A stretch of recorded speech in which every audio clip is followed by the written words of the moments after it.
Hey everyone, it's that guy over there bringing you game 3 of the CCYDNE 1500 point tournament. It's versus Wood Elves, and Nick is I believe he's a newer guy to Warhammer. He's putting together his Wood Elves. He was playing back. He started playing them before the new book came out, so that's why you see he doesn't have like movement traits for his guys because he's used to them being skirmishers. He's not used to them being ranked up models and stuff. So anyway, it's looking forward to it. He and I are now sitting at the top table. We're the only two undefeated players at the tournament so far. So yeah, it should be an exciting game. I took pictures while he was deploying. That's because I have a few drops, and I feel like I have a lot less drops than everybody else does. So anyway, so when I finish, everybody's still deploying. So he's still putting his guys out. He's got 4 units of 10 Glade Guard, a level 4 General, BSB, Hail of Doom Arrow. It's pretty similar to the last list, actually. 5 Wild Riders. It's actually on the same table too, but the world isn't dangerous terrain like it was last time. He didn't bring the Acorn, so he's got 3 Treekin and a Tree Man, and then his other unit of 5 Wild Riders. So yeah, I mean, I feel pretty confident having just faced something similar. Yep, there's his BSB. He just recently converted this model. I think that's why I was taking a picture of it. And you'll see that the Treekin are behind that archery unit, and it's going to cause some problems a little bit later in the game when he's trying to move those around. In retrospect, I probably should have just said, "Hey, listen, man, I didn't notice it at the time, but when he went to move for his first turn, I should have been like, hey man, we can just slide these over." I mean, obviously that's not what you intended to do, but you know, we played it out. So yeah, there's that. He vanguards forward his Wild Riders. On this side, he vanguards forward on this side also, and then for Lizardmen turn 1 movement, I fly my Ripperdactors over the Wild Riders, and that's what I had meant to do last time, and I just never could get. I couldn't get past it, and I was starting to take rounds, and so I just had to commit. So now I'm past his heavy hitter units and threatening his backfield units, and that's where I want the Ripperdactyls to be. First turn is over the first line, the front line, and make a decision as far as what he wants to do about these guys. So yeah, so that's where they move. Everybody moves forward, as you can see. The Scrox unit, I'm coming to find that it's good because they're fast to put the characters in so that they can like run up alongside. But note, I thought this was a longer charge than it actually was. It's actually pretty close. These Wild Riders in my flank, so that's important to note later. Because on yeah, so this is what the game looks like right now. Again, I should have let him move his guys over, but yeah. So here, that's overview of the board. And Wood Elf turn 1, he charges and he makes it. So he just needed to roll like, it ended up being like a 5. I don't know why I thought that was a long charge. So I don't take another picture of this combat, but I decide the best course of action is to make way with the other guy to fill that empty space. I really have no idea how this combat works. Does he get to allocate hits on the skinks because there's no guy there? I end up putting another guy there, so now it's full coverage, but it's just a weird situation. I mean, does he center himself on the character? I don't know. We played it this way, and it ended up not mattering, but it was just weird. Running these mixed units, I mean, there's so many different base sizes in there, and it's kind of confusing as a guy who's just getting back into it. He moves his other unit of Wild Riders here to get in my flanks. I watched Lord Tremendous. His Corn Warriors just get wrecked every time Wild Riders charge in the flanks, and I'm just expecting that, and yeah. So if he's watching, you know, shout out. I'm about to feel your pain, I think. But yeah, so you can see the tree man. He ended up having to move his glade guard forward because he, you know, the wild riders are holding down my skink unit, so the tree man could get past, or the tree kin could get past. He's gonna move a little bit on this side so that he can shoot at my here's a better picture. He ends up moving his tree men around, and he shoots and kills one of my rippers. Fortuitously, that losing that guy made me a majority of my units actually in his flank. So that was good luck for me right there. And because he had to move, I think he had a pivotal. I don't think he pivoted, but because I'm in the trees and I'm a skirmisher, he needed like 5s to hit me, and he only killed one guy. And not having to take a break test with the leadership 5 skinks is pretty awesome. And here's combat. Don't pay no attention to that dice.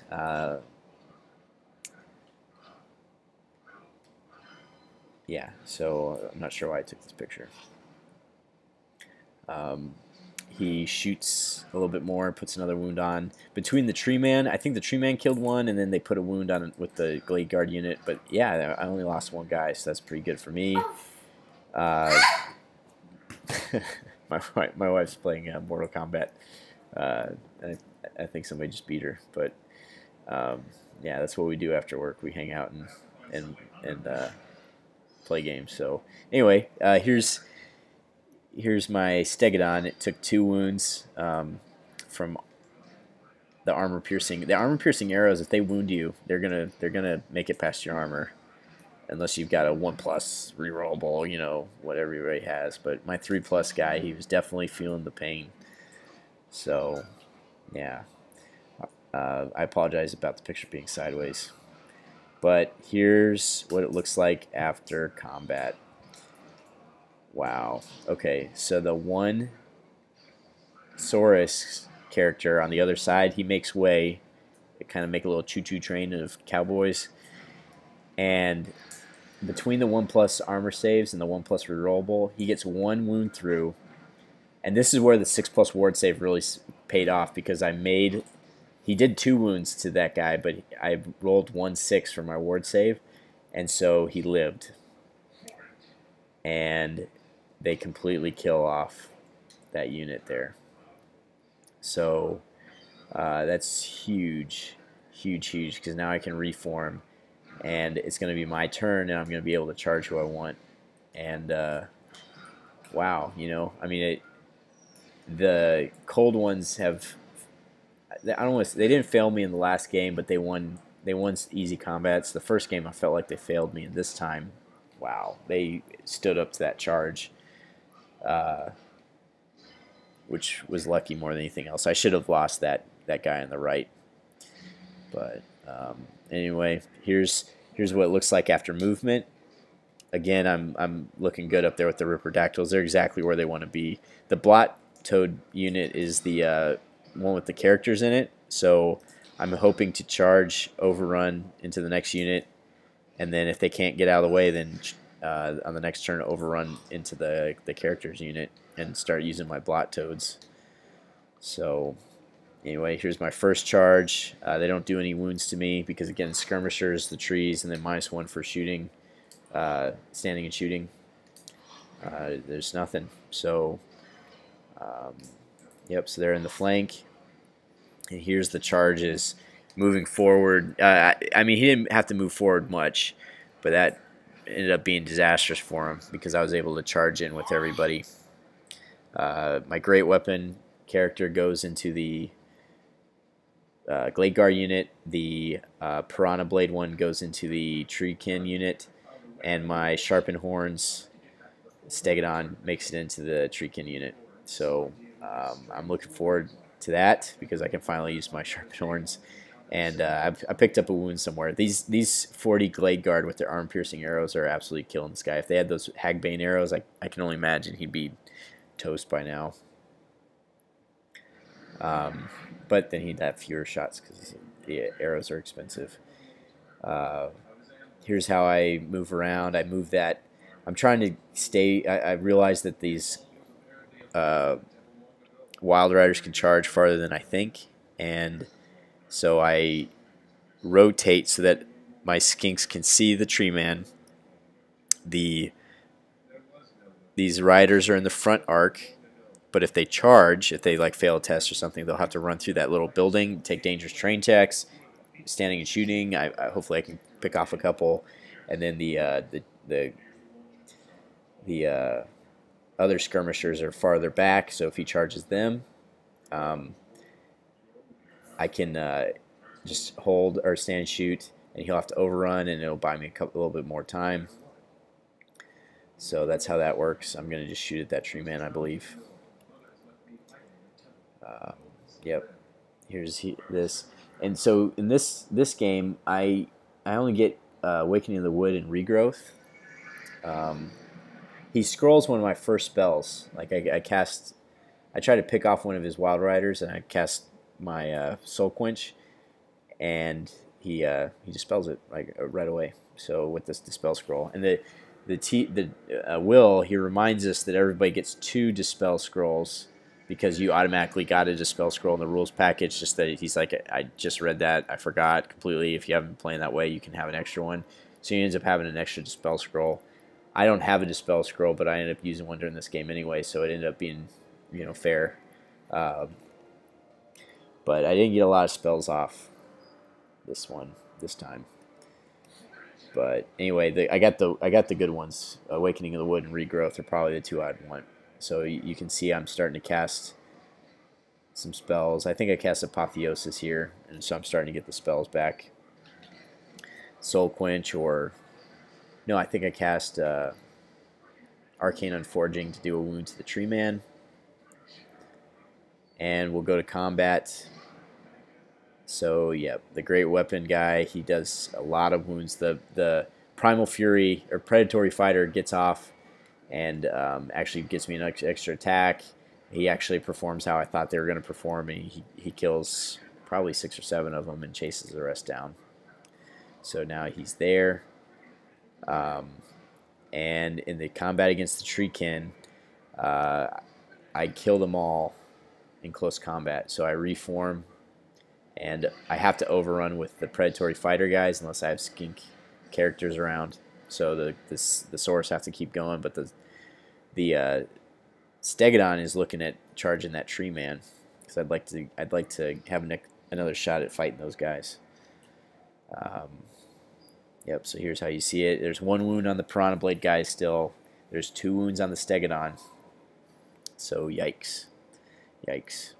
So I have a thing for Ripperdactyl, so I take a picture before, take a picture after. I thought they'd do more damage. They only killed like 4 guys or something. But then I remember that they have Stomp, so they kill another couple guys. Now there's only 4. They flee, and you can see they flee through all the units and land like right next to my Saurus guy, which is good for me because it gives me something to charge next turn. But I failed to overrun and make it. I rolled a 7. I needed an 8. So yeah, that sucks. I mean, I would have liked to make it in, but it makes a little bit more of a game out of it. Because I've been in that situation before where, if you remember the Chaos game I played last tournament, where it was like everything was just overrunning into everything else, and it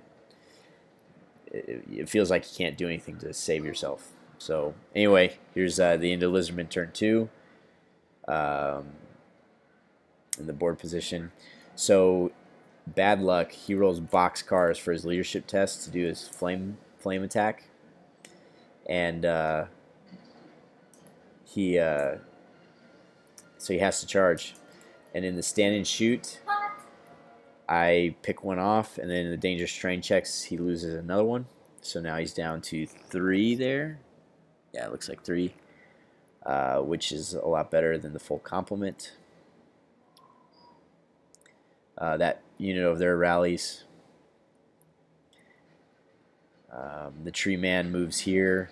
we determined that he wasn't going to be able to move out of the line of sight of my my Stegodon, so he just moved in such a way to face him so that he wouldn't, at least I wouldn't get the flank. And then you can see he pivots his BSB's unit sideways to pick on my Ripperdactyls. Yep, this is the shadow of my opponent. And just completely blows him away with all of his archers. So, yep. He didn't use his Hail of Doom arrow, but he just blows him away completely. So, here's another unit. I must be mourning the loss of my guys, because here's a blurry picture. I don't know why I took so many pictures, actually. Here, let's just skip forward.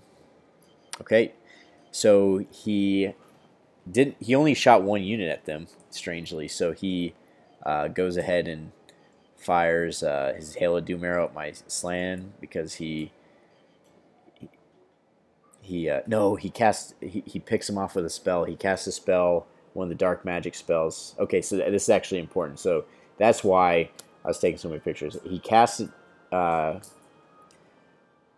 spell, gets double sixes. It's a dark magic missile that kills all of the Ripperdactyls. So, and in the ensuing explosion, he puts a wound on the wizard and on the battle standard bearer standing next to him, which is really important for later. Then he shoots all of his arrows. He starts picking on the Stegodon and gets him down to one wound. And I was, because he had his Hail of Doom arrow still, and that unit ended up shooting at my Slan, doing 3 wounds. So it probably would have been better to I probably would have been better spent to kill off the Stegodon, but the Slan was an okay target too, I guess. But I feel like with Wood Elves you have to focus. It's like Tau. You have to focus down one unit at a time and then dodge the other ones.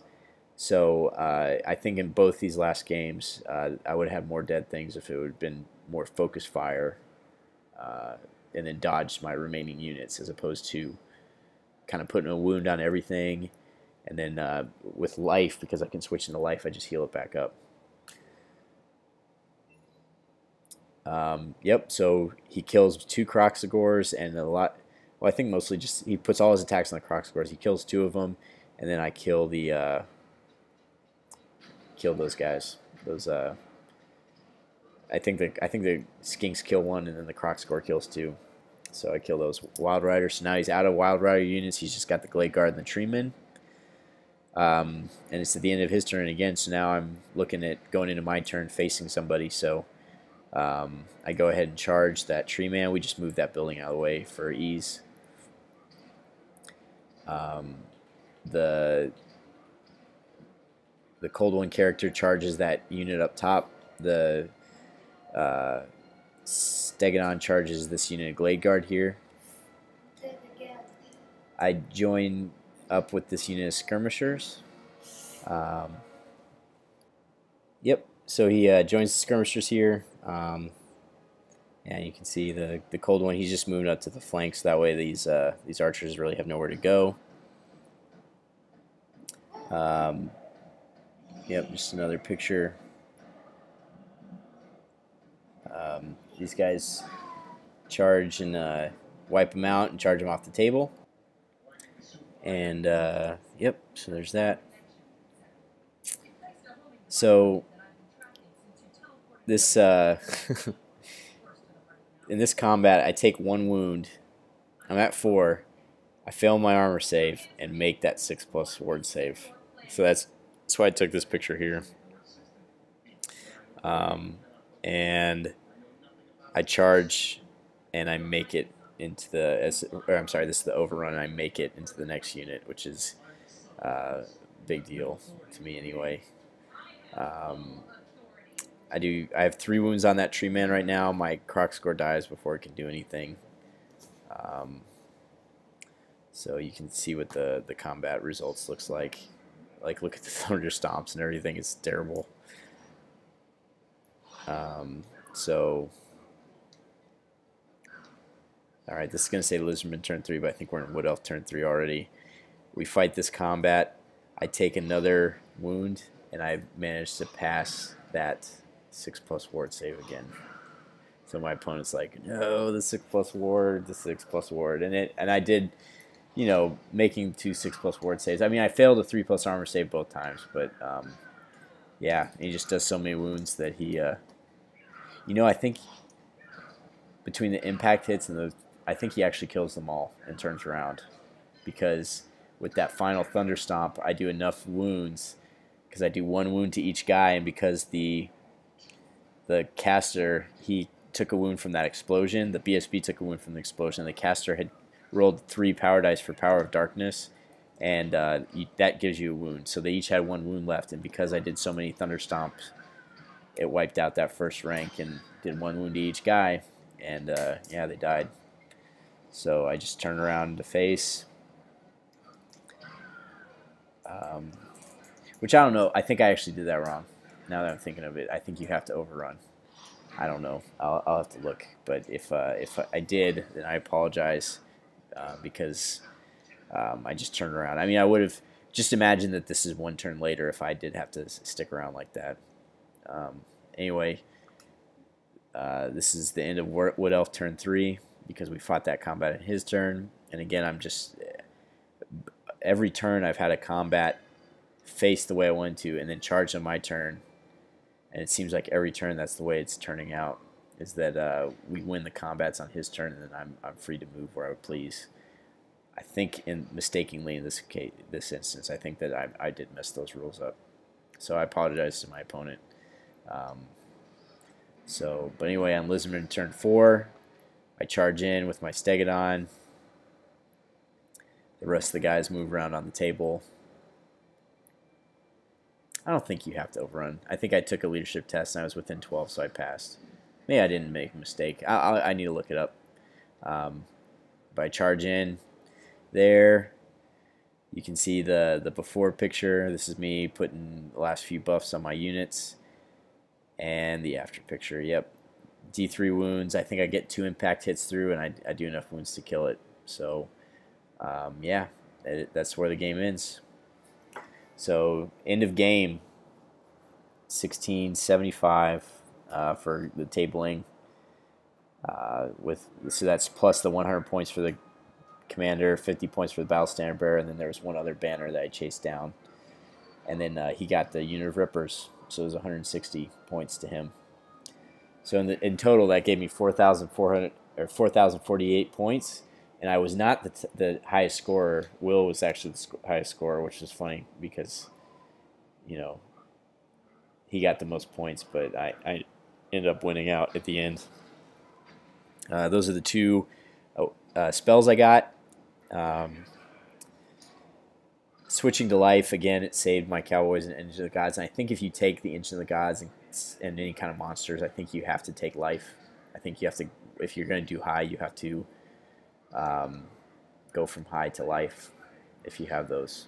And life is just strong. I know I played Wood Elves twice, and they have a lot of woods on the table, so the Awakening of the Woods was powerful, more powerful than it normally is. But life really helped me out. That 6+ invulnerable save, it saved the Stegodon, and I think I got lucky. But like I said before, it gives you 2 chances at a 6+ save, right? So like as long as you even get an armor save, it's like having 2 chances at rolling a 6, which you can do that. You can make it. Not every time. Not most of the time you won't make it, but when you do, it's always going to be like this. And in 40k, it's the same thing. You know, demons have a 5+ invulnerable save, and I have Tyranids, and they never get their armor save. So I played against a demon player, and it was like he was making his invulnerable saves higher than normal, and it really affected the game. Whereas, like, if you don't even get a save, then you just exactly how your opponent rolls. That's how much how many of your models die. So that 6+, especially because it's a bubble, a 6-inch bubble. Engine of the Gods, if I have to take an Ancient, I would strongly recommend giving that Engine of the Gods. And then again, the Rippers is a distractor. I mean, both games you've seen that I've flung them up there, they have taken fire and units have redirected to go after them, and then they always end up reaching their. The first game they didn't end up reaching their targets, but that's because so much of the army redirected to hold them up. So I really like Rippers. They're definitely going to have a place in my list. Yeah. So anyway, I took first at the tournament because I went undefeated. The points were a tiebreaker. So Will was second, and I can't remember who got third. I can't remember. But yeah, it was a good showing. I've never played against Wood Elves before, and I got to play against him twice. And then Will, this is our. I really enjoy my games against Will. He's a good opponent. So and we're good. And you know, before and after the games, we're always joking about it. And, it's just that while we're playing, you know, it's a thing. So anyway, I hope everybody who I played against enjoyed these battle reports. I hope everybody who's watched them has enjoyed them also. I look forward to doing these in the future. And if you have any kind of comments, suggestions, please, or criticisms, anything, please feel free to post them. Yeah, I will do a closeout video with an announcement, and then I'll be done with this reporting on this tournament. So thank you for watching.